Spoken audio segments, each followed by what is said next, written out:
Salut à tous, bienvenue sur Football pour un tout nouvel avant-match. Avant chaque rencontre de l'Olympique Lyonnais, Football vous propose une présentation de notre adversaire et on parle un petit peu également de la forme actuelle de l'Olympique Lyonnais. Pour ce match qui aura lieu jeudi soir à 21 h, l'Olympique Lyonnais se déplace au London Stadium pour affronter West Ham dans le cadre des quarts de finale aller de la Ligue Europa. On parlera tout d'abord de la forme actuelle de l'Olympique Lyonnais, revenir très rapidement sur ces dernières semaines à Lyon et on parlera ensuite de West Ham avec notre invité. On parlera West Ham avec Tom Abadi. On fait ça tout de suite sur Football. C'est parti!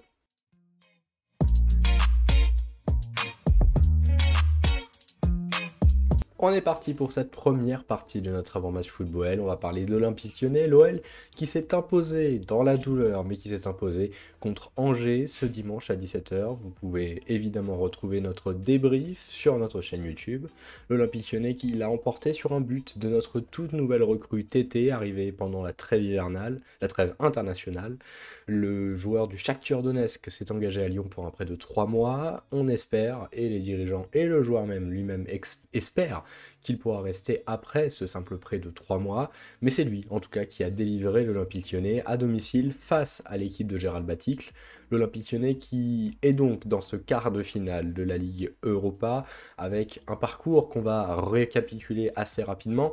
L'Olympique Lyonnais avait commencé cette campagne de Ligue Europa en phase de poule avec une victoire 2-0 face à une très belle équipe des Rangers, qui est elle aussi en quart de finale de la Ligue Europa. On avait ensuite affronté Brøndby et le Sparta Prague. On avait terminé après 5 victoires et un match nul dans la dernière rencontre à domicile face à cette formation des Rangers. Une phase de poule invaincu, l'OL qui avait terminé meilleure attaque de Ligue Europa avec l'un des meilleurs bilans, toute compétition, enfin tout groupe confondu pour cette Ligue Europa. L'OL avait ensuite en huitième de finale affronté le FC Porto, un match qui s'était très bien déroulé au match aller, avec beaucoup de chance de la part de Nogone qui avait eu un arbitrage favorable. C'est vrai qu'on l'a pas trop eu cette année, mais on s'en félicite et on est très heureux d'avoir pu avoir un très bon arbitrage qui nous permet de repartir de Porto et de l'Estadio do Dragão avec 1-0 et une victoire. L'OL qui devait ne simplement pas perdre pour le match retour à domicile devant ses supporters, et c'est ce que l'OL a très bien fait. L'Olympique Lyonnais fait un match nul un partout et se qualifie donc pour les quarts de finale de cette Ligue Europa. Il ne reste que 8 équipes et on sait déjà qu'en cas de qualification face à cette formation de West Ham, l'Olympique Lyonnais affrontera un très gros, puisque ce sera le vainqueur de l'Eintracht Francfort contre le FC Barcelone. Il y a de très fortes chances pour qu'on affronte les Blaugrana, mais on ne sait jamais. Dans une Coupe d'Europe, rien n'est impossible. On va évidemment scruter la performance de West Ham, on en parle juste après avec Tom Abadi, mais on va avant ça parler de l'Olympique Lyonnais, l'OL qui sera toujours avec certains absents. Il n'y aura toujours pas de Sinaï Diomandé, toujours pas de Ryan Cherki, toujours pas non plus de Maxence Cacré. Grosse indisponibilité pour lui, absent un peu plus d'un mois pour un problème de cartilage au genou. Ça va être un très très très gros manque à combler pour l'Olympique Lyonnais. Alors à quoi on peut vraiment s'attendre vis-à-vis de l'Olympique Lyonnais? Au vu de tous ces absents, Lopez qui ne bougera pas. Pour ce qui est du côté droit, Malo Gusto semble s'être installé comme titulaire de plus en plus présent dans ce poste de titulaire au côté droit, mais Léo Dubois avait été titulaire lors du match retour face à Porto. Est-ce que par la confiance et l'expérience que peut dégager un Léo Dubois, Peter Bosz a préféré l'international français au jeune franco-portugais? Ça c'est la vraie question. En charnière, pas de problème pour ce qui est de Castello Luqueba, lui, il ne fait aucun débat, aucun doute. Parmi les supporters, parmi la direction, il fait l'unanimité. Est-ce qu'il sera titulaire? Il semble que oui, et si ce n'est pas le cas, ce sera probablement parce qu'il en a été empêché, et on n'espère pas que ça arrivera, parce que c'est un joueur qui enchaîne les bonnes performances. Avec lui, est-ce qu'on retrouvera Jérôme Boateng comme on l'a eu face à Angers? Est-ce que Thiago Mendes, qui avait fait enchaîner plusieurs matchs avant cette rencontre face à Angers, sera de nouveau en charnière centrale? On sait qu'il avait fait des bonnes performances à ce poste-là, c'est une vraie question aussi. À gauche, on devrait retrouver Emerson, même si son dernier match n'a pas été des meilleurs. Pour ce qui est du milieu de terrain, c'est là où il y a un peu plus d'incertitude, puisque si jamais Thiago Mendes est bien présent en charnière centrale, qui sera là pour accompagner Tanguy Ndombele? Ce sera probablement Oussem Aouar, sauf si, évidemment, Jérôme Boateng est en charnière et que Thiago Mendes remonte d'un cran. Et la deuxième grosse interrogation qu'on a dans ce 11, c'est concernant le poste d'ailier gauche. Karl Toko Ekambi était absent, un petit absent surprise face à Angers, puisque ce dernier a contracté le coronavirus. Est-ce qu'il sera à nouveau négatif pour le match de jeudi? C'est la grosse question. S'il n'est pas là, on peut imaginer voir un Houssam Aouar reprendre sa place d'ailier gauche qu'il avait brigué lors du match contre le SCO. Pour ce qui est du poste de numéro 10, Lucas Paqueta, lui aussi, fait très très peu de doutes sur sa présence et son statut de titulaire et non pas de capitaine.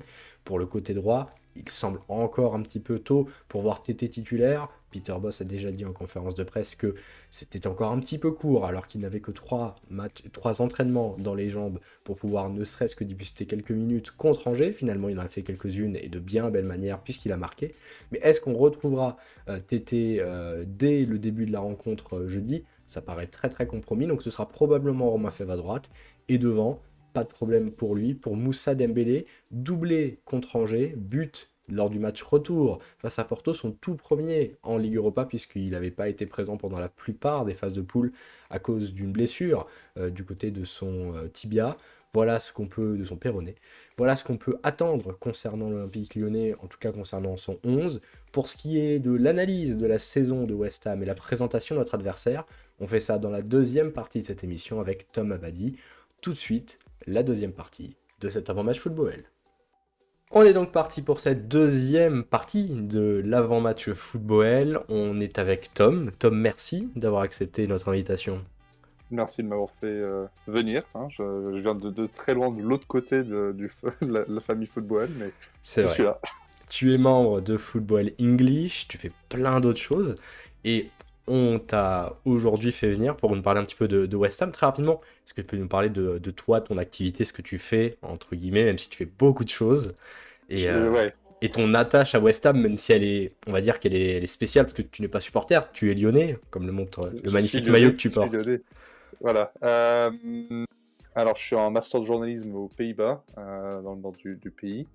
Mais du coup, en activité, je fais un peu de tout. Je suis chez La Causerie, chez Café du Commerce OL, Ballon Rond FC en français, et puis après, il y a d'autres médias un peu plus anglophones, etc.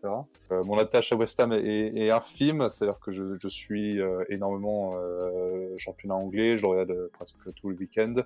Et j'ai quelques fans potes de West Ham, dont un avec qui on va regarder le match ici aux Pays-Bas, donc ça va être une ambiance sympa, je pense. Parle-nous un petit peu de cette équipe de West Ham. Du coup, on a une équipe qui sort d'un 16e de finale, un barrage aller donc de Ligue Europa qu'ils n'ont pas fait puisqu'ils avaient terminé premier de leur groupe, si je ne dis pas de bêtises, le groupe H. C'est ça. Et un 8e de finale qui s'est plutôt bien passé, puisqu'ils ont sorti Séville, qui est l'un des historiques de la Ligue Europa, qui le club avec le plus de victoires en Ligue Europa. Ça a été vraiment quasi une surprise. Est-ce que tu l'as vécu comme... Enfin, est-ce que du côté de West Ham, on a vécu ça comme une surprise de les voir sortir Séville? Je pense surtout après une défaite au match aller, c'est surtout ça. Aussi, c'est une défaite match aller au London Stadium de West Ham. Mais non, c'était une vraie surprise, je pense, au début. Mais après, c'est vrai qu'au vu de la performance au retour, c'était un peu moins une surprise. Alors qu'on était presque limite surpris par la performance en soi de Séville. Mais en soi, West Ham a sorti le grand jeu, a sorti sa affaire de mieux. Et non, c'est une victoire totalement méritée face à effectivement, comme tu dis, une très grande équipe d'Europe et surtout dans leur compétition mère. Donc on est dans une belle période du club. Évidemment, c'est pas forcément la plus grande. Hein. Si vous êtes très très bon en l'histoire, vous saurez que les Bobby Moore et compagnie qui ont fait les grandes années de l'Angleterre dans les années 60 et 70 ont fait partie de la légende de West Ham, mais clairement pour un club qui a fait un peu le yo-yo entre le Championship et la Première Ligue depuis la création de la Première Ligue en 92, c'est quand même c'est les belles années en tout cas de West Ham, ces années. Ces dernières années sont vraiment les meilleures, on va dire, de ce West Ham New Look de ce siècle, avec David Moyes comme entraîneur, qui l'année dernière a fait une formidable saison. On a longtemps cru qu'il pouvait aller chercher la Ligue des Champions. Et au final, c'est la Ligue Europa. Est-ce que vraiment on peut considérer également au vu du classement de West Ham, qui est actuellement 6ème, qui est aussi en bataille en sein de la Première Ligue pour la Coupe d'Europe, est-ce que la Ligue Europa va vraiment être un objectif et une compétition jouée à fond, selon toi, par les Hammers? Alors, je pense qu'il y a un vrai débat là, dans le sens où, si tu prends vraiment par rapport à Lyon, par exemple, où Lyon est... Bon, on va pas rentrer dans les détails de la saison un peu calamiteuse, mais entre guillemets, il y a notre meilleure chance d'être en Europe l'année prochaine, c'est de gagner la Ligue Europa.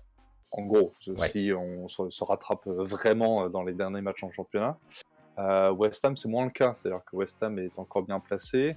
Ils ont peut-être, il me semble qu'ils ont quelques matchs de plus Oui. que les équipes autour. C'est-à-dire qu'Arsenal, évidemment, va très bien, même s'ils ont perdu hier soir contre Palace. Tottenham va très bien aussi. United a assez de, de joueurs individuels, en tout cas. Le collectif un peu compliqué, mais individuellement, c'est un peu moins le cas. Un peu plus le cas. Donc West Ham, est-ce que va la jouer à fond? Je pense que oui. Je pense que dans le sens où c'est comme pas tous les jours qu'ils arrivent à ce stade d'une compétition européenne. C'est Donc sûr. forcément, maintenant que t'es là, autant en profiter, tu vois. David Moyes, pareil, hein, en termes de pédigré européen, c'est pas énorme non plus. Il a quelques expériences avec Everton avant. Ouais.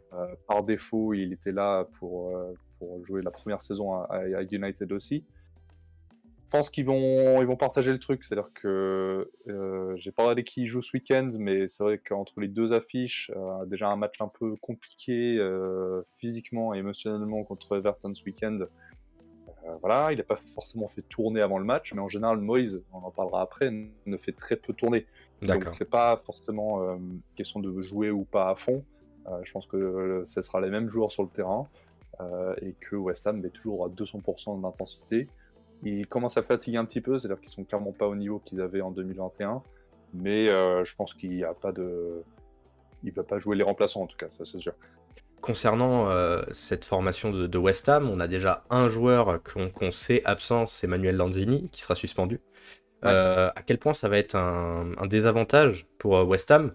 Tu dis que c'est une équipe qui fait très peu tourner. Lanzini a fait beaucoup de matchs cette année. Comment peut s'organiser ce 11 côté West Ham? Quels vont être les joueurs à surveiller et quelle importance a Manuel Lanzini dans le collectif?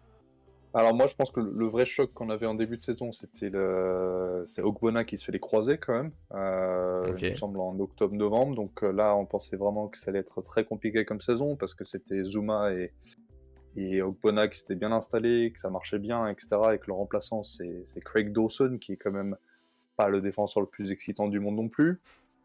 Mais c'est un défenseur à l'anglaise, à la dure, et qui finalement s'est bien installé, donc ça, ils se sont bien rattrapés. Concernant Landini, moi je mélange toujours un petit peu les deux, c'est-à-dire que tu as Landini et Fornals qui jouent des postes Ouais. très similaires, dans un style un peu similaire, voilà, hispanophone, etc. Donc ils alternent un peu entre les deux. Tu rajoutes dans la rotation Benrahma qui lui s'est bien rattrapé après une canne un peu moyenne. Ouais. Donc il sera absent, ça c'est sûr.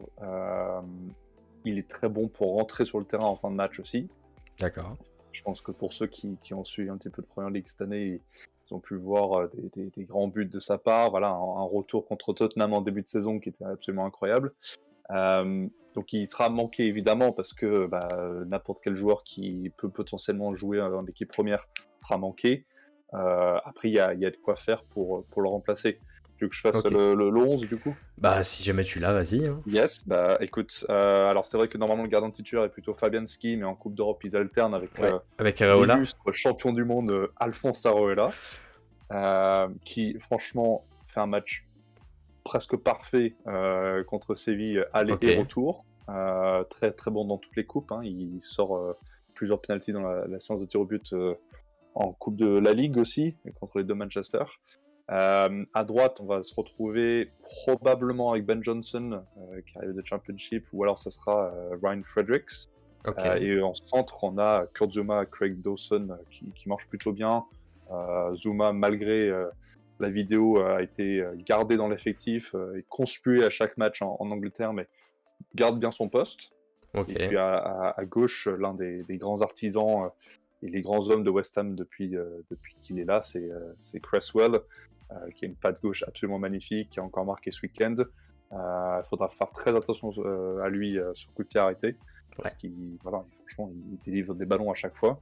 Alors, la vraie force de West Ham, c'est quand même leur milieu de terrain. C'est Thomas Souček, le Tchèque, et puis la star de l'équipe et le capitaine, quand Mark Noble est sur le banc, c'est Declan Rice. Ouais. L'homme aux 120 millions, comme dirait Moyes. On verra, c'est la taxe à l'anglaise, donc c'est possible. Mais voilà, ces deux-là, c'est vraiment très très solide en termes d'intensité. Il y a rarement mieux en Angleterre. Ça court dans tous les sens et techniquement, c'est très très fort aussi. Rice, surtout en Coupe d'Europe, aime bien se projeter. Il marquait des beaux buts contre Zagreb notamment. Donc voilà, c'est vraiment ce milieu-là qu'il faudra gagner. Et je pense que quand on voit que Cacré est absent, ça fait un peu peur, cette idée-là.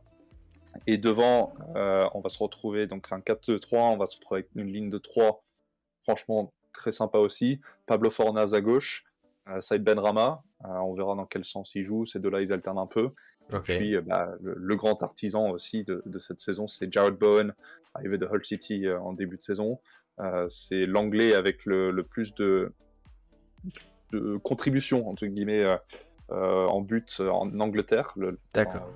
Donc 9 buts et 8 passes décisives en championnat. Malgré une absence d'un mois, il est quand même marqué pour son retour ce week-end.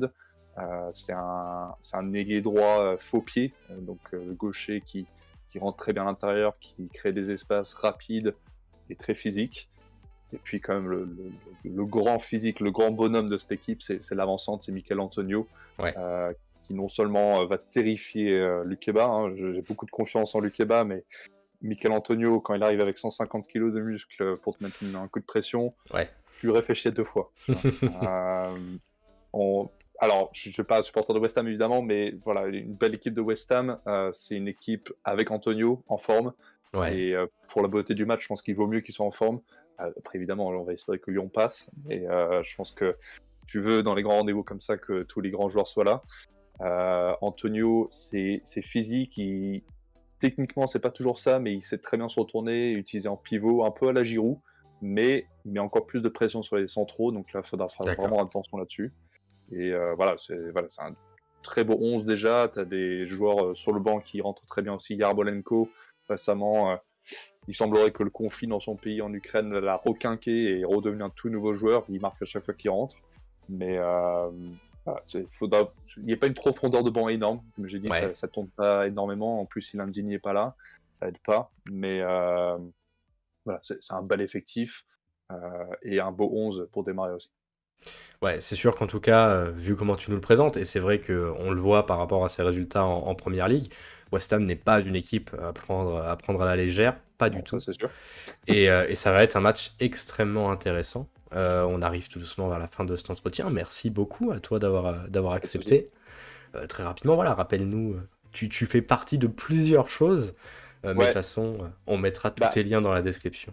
C'est ça. Avant de conclure, j'aimerais quand même, parce que voilà, c'était une interview restreinte, mais pour ceux qui veulent vraiment pousser la réflexion, je pense que vous pouvez aller chercher le podcast Poteau Carré qui a fait 11e art cette semaine sur West Ham pour découvrir un petit peu plus sur l'histoire du club, leur culture et pourquoi c'est un club qui s'installe progressivement en haut de la Première Ligue. Hein. C'est quand même un club qui était plutôt habitué au Championship par moment ces dernières décennies. Donc voilà, pour pousser un peu la réflexion un peu plus loin et pas arriver complètement à côté de la plaque cette semaine pour en parler avec vos potes aussi jeudi soir devant le match.